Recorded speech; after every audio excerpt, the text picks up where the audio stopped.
and welcome to What the Shuck. The goal of the What the Shuck podcast is to provide a platform to people with positive or influential ideas that have either helped me to change my life or could maybe help you to change your life.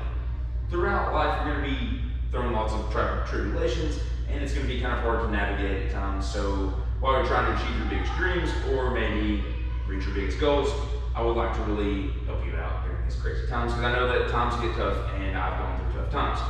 So I would really like to put a spotlight on people who make Kentucky and all of Appalachia such a unique and awesome place. So throughout my podcast, I will be interviewing people of all professions, arts, and honestly just anyone with a cool story or idea. My next duo is a history duo, I guess you could say. Jinny Turman, you said? Jinny Turman and Dr Kiffmeyer. Dr Turman as well. But Dr Kiffmeyer was one of my favorite professors growing up, or going to Morehead State University. And so I just really wanted to bring him on because of all the things that he's done to really help to inspire me to even actually have a podcast, because the ways of thinking that he kind of introduced me to that I was unfamiliar with, and just that it didn't necessarily be the politician that was doing all the heavy lifting, that it could be the everyday guy. And that kind of gave me a new perspective on the influence that each person can make on the everyday influence of a good democracy. So without further ado, I'd just like to introduce them, and thank you all for coming on. Hello. Thank you for having us. It's good to see you again. Yes. So you all both obviously have a really big background in history.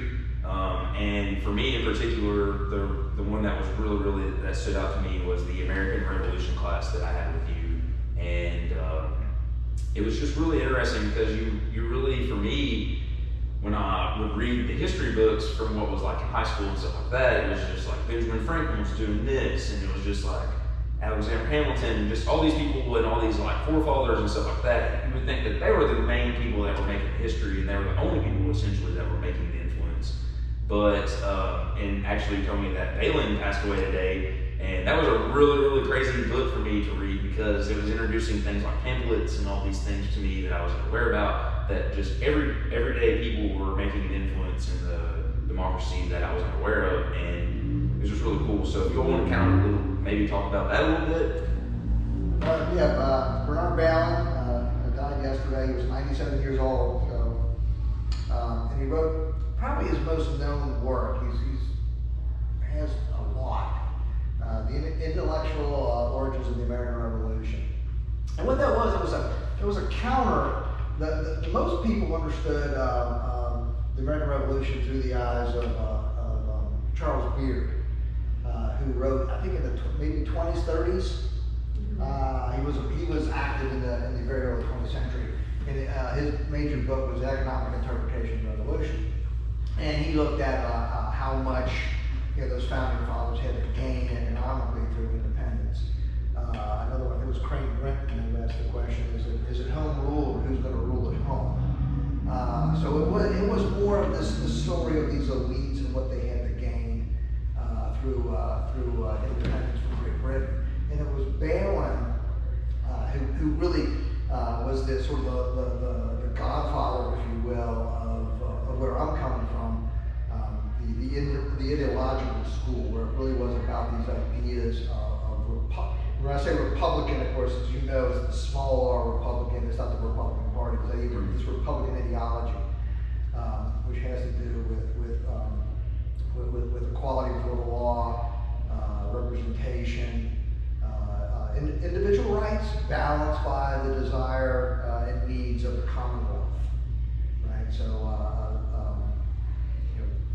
The idea of acting on behalf of the greater, it's kind of a trite expression, and this kind of becomes kind of a joke now, the greater good, right? How we function as a commonwealth with individual rights, but what's primary here is the ideas of commonwealth, right? What's good for the society as a whole. Of course, those ideas have changed and altered over the course of the last 250 years now, if I'm doing my math correctly. But it was Balin who really put the idea of thought, of ideology at the forefront of how we understand where we came from. And a big thing, if I remember correctly, that you talked about a lot was the influence of the time period that he was writing in as well, because he wrote it at a much later period than a lot of the people correctly, you talked about how he had written this book and released it as another title, but then like 2 years later, something about how like just his mind had really shifted, and then he kind of restructured the title. And I'm trying to remember. That's probably all the introduction of the book that I should have looked at When again. did he publish it?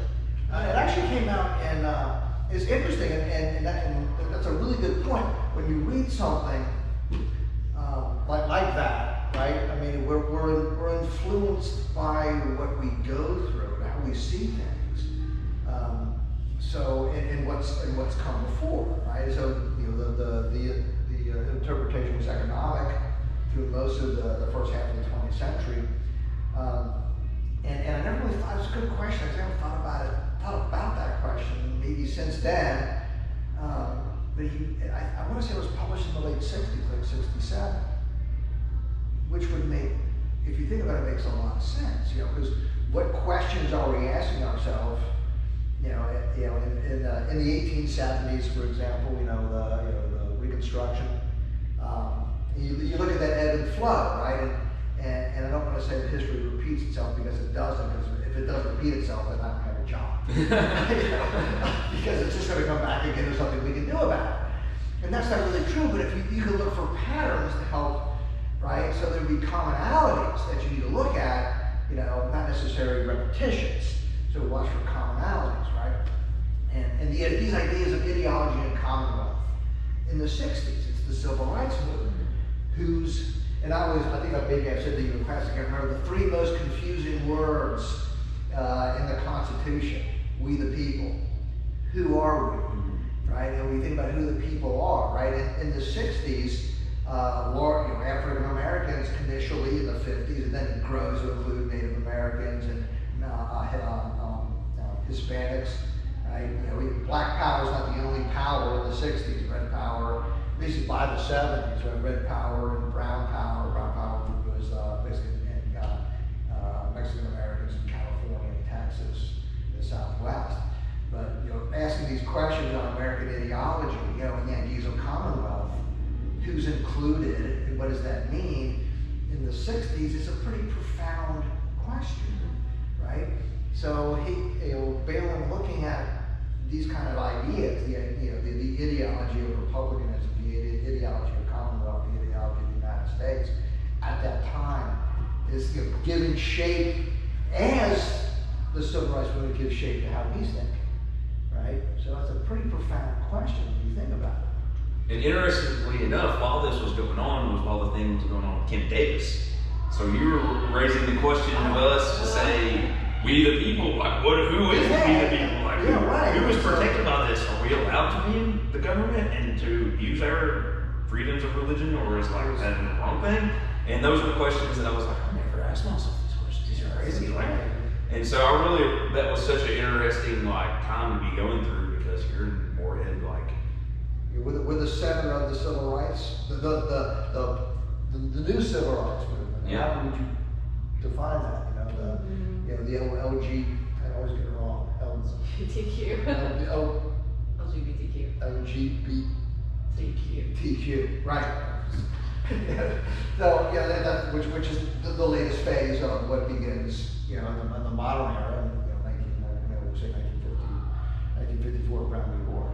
Right? It's the latest question of all that. Right? And the question of religious freedom. Does county clerk have religious freedom versus Kim Davis religious freedom? Right? And that's a hard fundamental question. It was an interesting question. We also wrote the pamphlets during that class, and I thought that was a really cool practice for us to do. That was a really cool little thing that we did. It showed you really how important propaganda is, and just how putting out information that is digestible to the common man is so important, because a lot of these times the pamphlets were the Facebook of the 1780s, 1770s, right? Something I didn't think about that's now sort of on my radar is when you think about the 1820s and 1830s, right? It's the newspapers, the printers, postmasters, right? The postmaster of a locale, particularly 100, 200 years ago, the 1820s now. What he decides to prioritize is mail delivery system. And something cool that we always really talked about too, and this would be kind of conversations that we would have outside of class and stuff like that, but just being from Appalachia, for me it's really important, like I said in my statement, it's just that I really want to help people from our area to be able to know, like, hey, I can be a professor, or I can be a doctor, or I can be actual medical doctor, or whatever it is, and just because you're from this area doesn't mean that you have to be held back. And I just really thought it was cool when we would talk about the difference between economic development and economic growth in the region. And I thought that was really cool, and just talking about the difference between that and how important it is to know the difference. Yeah, change versus, I think sometimes I call it change versus development, right? So when Walmart comes in, don't sue me. We see change all the time, right?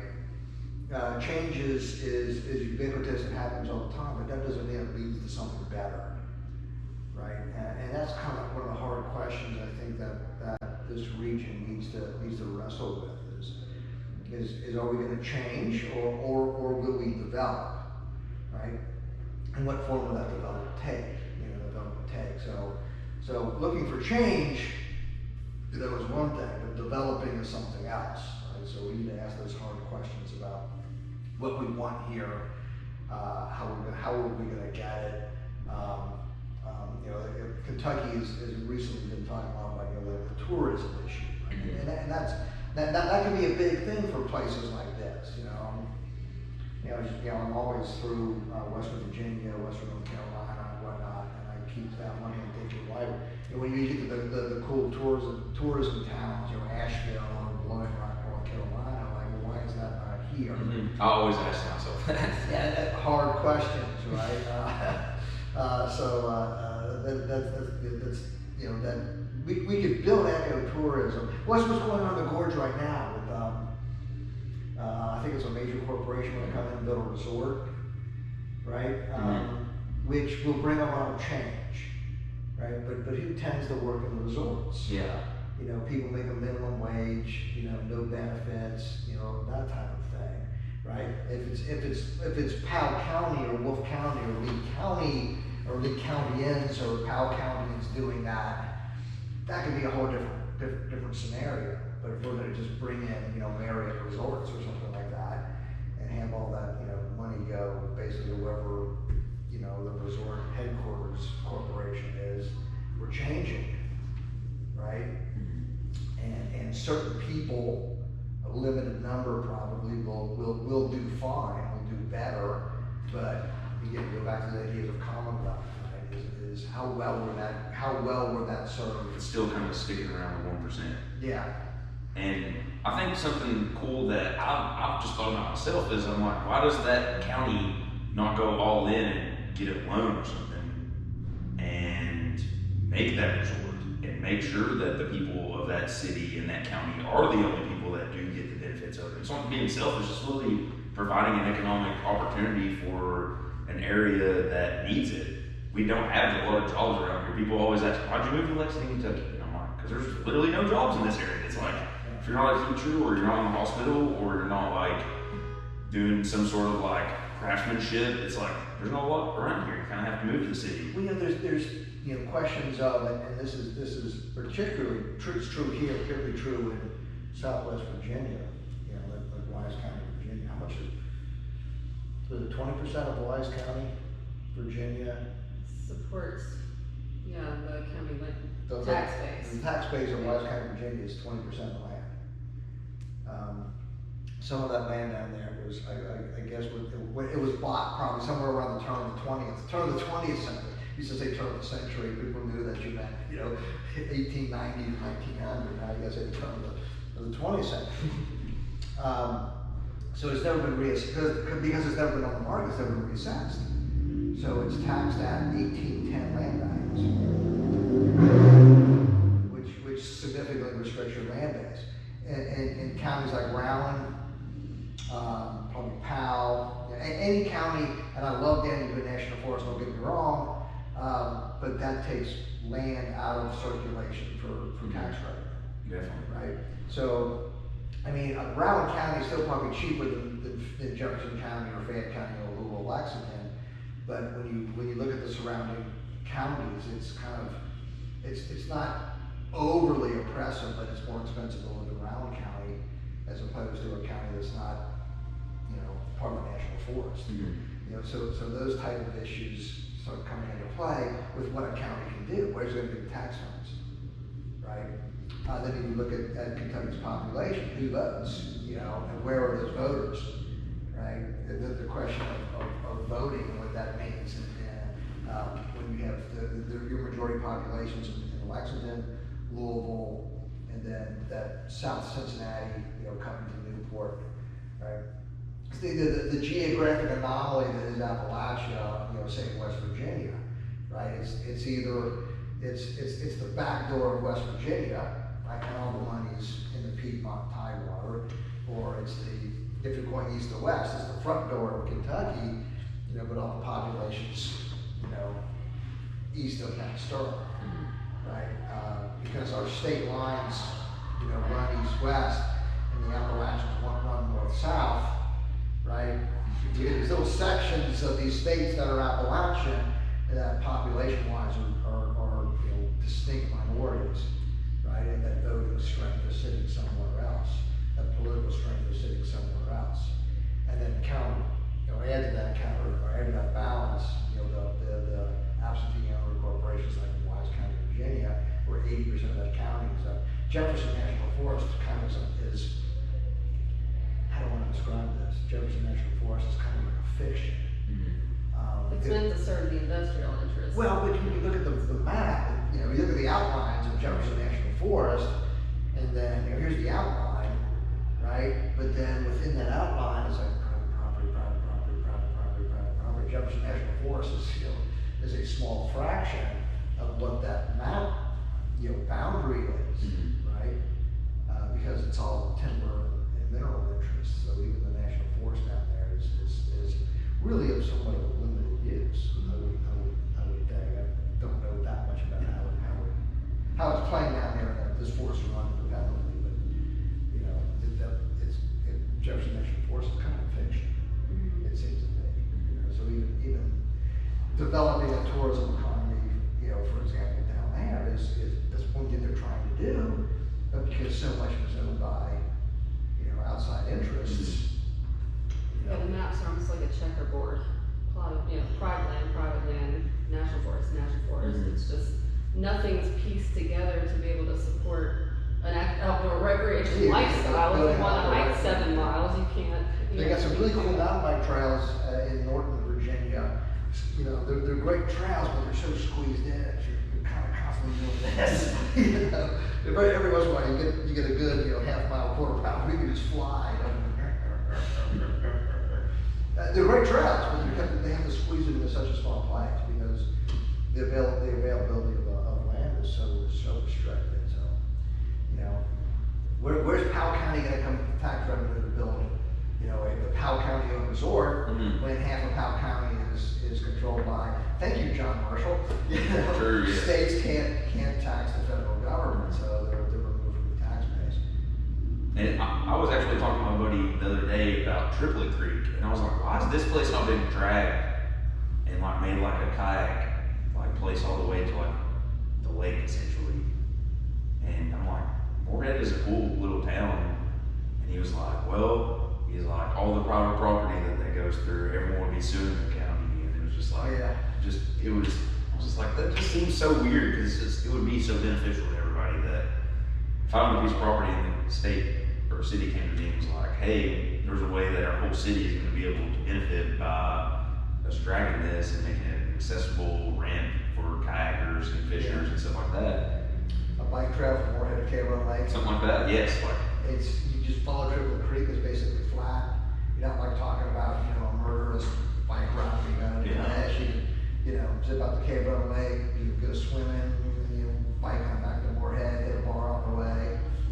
Sounds like a pretty fun day to me. I don't know about you, but yeah. I know that it's really important that when we are taking things into question like this, though, conservation is the thing we have to think about.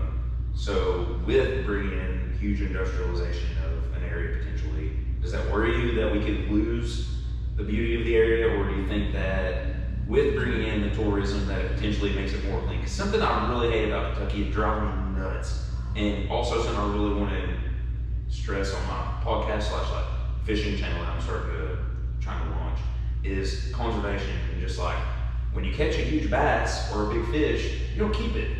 Like, you don't need that fish. Just put it back and let it be someone else's like big fish to catch someday. Or breed more big fish. Or breed more big fish, yes. And it's just like people will be like, oh, I caught a 40-inch bass, which is not realistic. I'm just saying, like, yeah. And then they're like, I'm keeping it for sure. And I'm just like, Taking the breeding stock. yes, or something. Like, it's just like everybody else could potentially benefit from that. And that's just kind of like teachings that I definitely learned from you. And actually, a professor that recently passed away, Dr. Hill. Okay.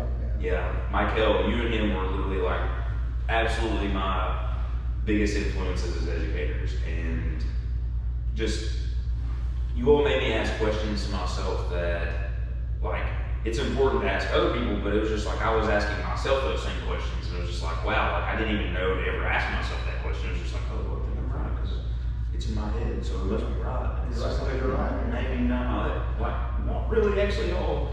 And you all just challenged me to never be dogmatic, rather it was like through reading something that would be applied, like we were talking about Balin, just like in a time period where, what are you going through? What is your influence of like what you're doing as research, or what have you gone through, and maybe how does that apply to what you're trying to put in context or to give to somebody else? And it was just things I never really, like I said, thought, so I really appreciate that. And you actually just shared a piece the other day, and it was talking about how we shouldn't believe that voting is all we can do as citizens. Yeah. So we definitely touched on that in the American Revolution class, but how important is that today? And do you care to touch on that a little bit? And if you don't mind, kind of chime in on that a little bit too, if you have something to say. We have a lot of arguments about these kind of questions, but the fundamental principle is that I was that article talked about that as an opinion piece, talking about voting as part of the process, and I would probably just make it a little bit more concrete and finite. I said voting is kind of the end of the process. And part of the process, yes, but it's the end of the process. And I always encourage everybody, don't. If all you do is vote, all you're doing is validating somebody else's or legitimizing somebody else's agenda. That's all you're doing, But what's on that agenda, right? Are you gonna have any say in what's on that agenda, or are you just gonna validate somebody else's agenda? What are you gonna do? But we're, and it is important, and it's important not to get confused with, like, I'm not saying don't vote. I'm saying do more than vote. You've got to do more than vote, right? Shape the agenda, put those hard questions out there. That's a lot of what social movements do. If you pay attention, right? And social movements can sometimes go, overboard for a lot of people. There was a good, and I use this concept of Lawrence Cole. He was talking about politics in the 1830s. And I've used this concept when I did my Politics of the 1830s piece a handful of 17 years ago. He talked about conscious and unconscious language, right? And he says, and basically it's like, so right now you're asking me questions, and I have to think about what you're asking me, right? I'm aware that it's going into the microphone and on the camera. So I'm not going to just sit there and say the first thing that comes off my head, right? If we were in a bar, it was just me and you, and it'd be like, yeah, we would, Or if you have another one of those. Or if I have a beer, right? So I'm thinking about what I'm saying, right? And also, the point is that, you also have to be aware of how what you say attracts and rejects, right? You definitely see that. Right, and that's so. If you look at the urban violence that was going on a couple months ago, maybe, right? Now, and this is what Nixon did in the 70s, right? When the civil rights, after King's assassinated, and actually started before King was assassinated, but picked somebody after King was assassinated in 68, the urban violence that's going on, and Nixon just profited off that. He appealed to the people living in the suburbs going, oh my God, you hear these things a lot in American politics, law and order. Law and order's response, it's an appeal to people in the suburbs who are afraid by the stuff that's going on in their cities in the 60s and the 70s, right? So, on many levels, to use that conscious language analogy, it's tough for people to look at that urban violence and see a rationality. Mm-hmm. It's very hard to do. Right? It's very difficult to understand, right? So when I have the opportunity now to think about what I'm saying, I'm going to say things in ways, that are going to be hopefully appealing, right? Again, before the barn, it's just us. We're going to let the swear words fly, and who cares, right? I don't need to convince you of anything, right? So we're going to use this conscious language in a way to cajole and appeal and that kind of stuff, versus the unconscious language that's just guys sitting on the bar, talking crap, right? So that's part of this, using and looking and trying to understand deeper meanings into what's going on, right? And part of that is getting beyond simply voting, right? We have to be aware that if all you do is vote, you're legitimizing somebody else's idea, right? You have to. I would encourage anyone to be more active, to be more aware, right? Again, when politicians tend to speak, they're using this conscious language thing. It may be BS, but they're going to explain it in a way that's going to appeal to you. So you've got to be able to look beyond, that superficial meaning. No new taxes, right? Again, Wise County, where 20% of the land is privately or available at modern, 21st century tax rates. Mm-hmm. But all you hear is no new taxes. You're saying that these timber and mineral companies can keep paying tax rates based on 1890, 1900 tax rates, mm-hmm. right? You don't want to hear that. No, right? Even with like real estate, it's the same way. Right. So getting beyond that, all we're going to do is vote. I'm going to vote for no new taxes. If you're in Wise County, Virginia, you just screwed yourself. Yeah. Right? But really bad. That was something that even Bailey talked about too, if I'm not mistaken, that he just was like, the buzzwords that politicians are using are not necessarily going to always be in your best interest. You might be like, oh, that's something good. Yeah, the pamphlets are the conscious language of that time, yeah. Right? So, and of course, in the way, we've been trying to illegitimate. Maybe I'm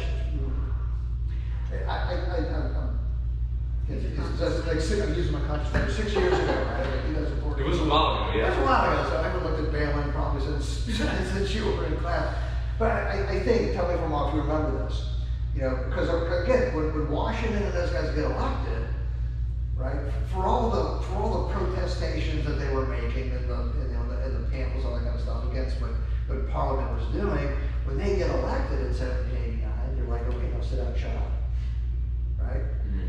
And of course Jefferson, his side of the question, were like, and I think it was in Balin's book, right? I think it was Balin, maybe it was I can't remember what else we used. Probably a lens banning. But remember, I think they said like when the Jeffersonians complained, ignore them. Oh, I remember you had like a 3-day tangent lecture about how just don't listen to the Jeffersons. I think you referred to them as like scallywags or something. Those are the probably I think it was the Washington with the scallywags. Okay. And the rapacious harpies. That's exactly the word. Rapacious harpies, right? They were rapacious harpies. So we were calling each other these names, you're protesting what I want. You're nothing but a rapacious harpy, right? So we've been trying to illegitimize, a counter argument for a long time. But one of the things that Washington would say was, I think it was Washington Hamilton, was that when the Jeffersonians protest, just ignore them, because if you engage them in debate, you're recognizing that they're making a point, right? Legitimizing the dissent, right? It's like when your cousin picks on you and you're like, your mom's like, if you don't let them know that's bothering you, they will leave you alone. They will stop. It will stop. Like, immediately. Don't legitimize it. He wants to bother you, and so when you fight back, He's going to keep fighting back. he knows he's bothering Yeah. you. He just won, you know. So we kind of trying to illegitimize. I want to go back to Washington. It's like recognizing the legitimacy of counter argument. The way to counter the counter argument is not to pay attention to, right? But that has slowly evolved over the years, where you are allowed to be a political actor on the first Tuesday after the first Monday, actually 2 years, because we have the off-year elections. We think of every 4 years. Is that the only time you want to be a political actor? I mean, really? That's how a lot of people live, for sure. It's pretty sad. It's like asking everybody out there, is that the only time you want to be a political actor? But then people are curious as to why our democracy is so unhealthy, and I'm like, because you're not participating. Because there is not a democracy if you don't act. Yeah. It simply isn't. Or a republic even, if you don't act. Right? So if you really want to have faith in your political system, the political system in and of itself, the basic ideology, thank you, Bernard Palin, of that political system calls you to action. And if all you do is simply check the box, right? I think the first time I think it was the first time I voted in Brown County, I may be wrong. But it was one of my first elections in Brown County. It was like maybe 14, I want to say 14, I'm pulling that number out, maybe because it was 2014, so maybe it was like 14, 16. Anyway, the vast majority of the elections were uncontested. Why was it so important that I voted? It really only took one. Right? If one person showed up, if you're uncontested, it takes one. Yeah. Is that really? So just shape the agenda. That's what dissent does.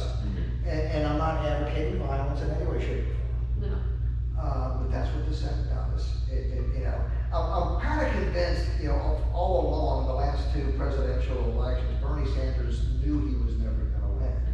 But by pushing his agenda, right? Planting some seeds. Yeah, he's shaping an agenda, and that's really what he wanted to do, right? So his success isn't going to show. Come November, you're not going to say, look what Bernie Sanders did. It's buried in there somewhere, right? Or who? I mean, I'm not just saying that because, either side, Republican, Democrat, hopefully third party somewhere in there, is going to push and shape simply by being active, right? And the more active you are, the more you can push and shape, right? But if all you do is vote, you're just handing the power to push and shape over to those who are running for office. And that's really all you're doing. And even if you support those guys who are running for office, still. Right? Still a Jinny you might not completely agree with, so it's you can still have influence on what's going Still on. get on the phone.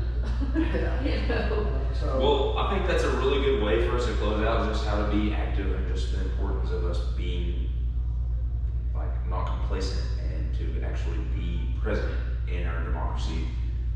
So do you all have a closing statement, and do you all have a place where people can reach your all's text and some of the things you all have written about and stuff like that? well, you can Morehead State, one word, t.kiff.meyer, moreheadstate.edu.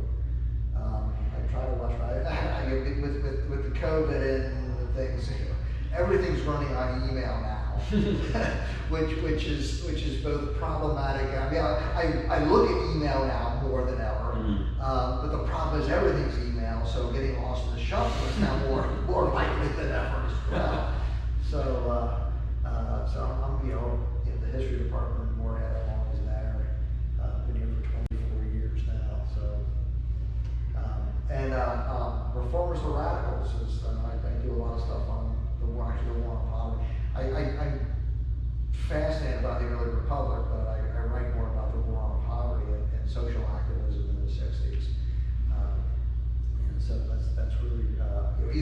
two things is, you're lucky to trip on a trailer. So, and I just encourage everybody to, again, if you want to be proud of American democracy, I find it difficult to be proud of American democracy if you're not doing something, if you're not active in it. And that means more than just showing up, every November on a Tuesday, every even number of years. Be active, support your candidates, work against the candidate. I mean, supporting one means you're going to work against another, and that's fine, right? Again, because if that candidate responds, if the one you're working against responds to you, like the federalists said in the 1790s, if they respond to you, they're recognizing that you at least have a point, right?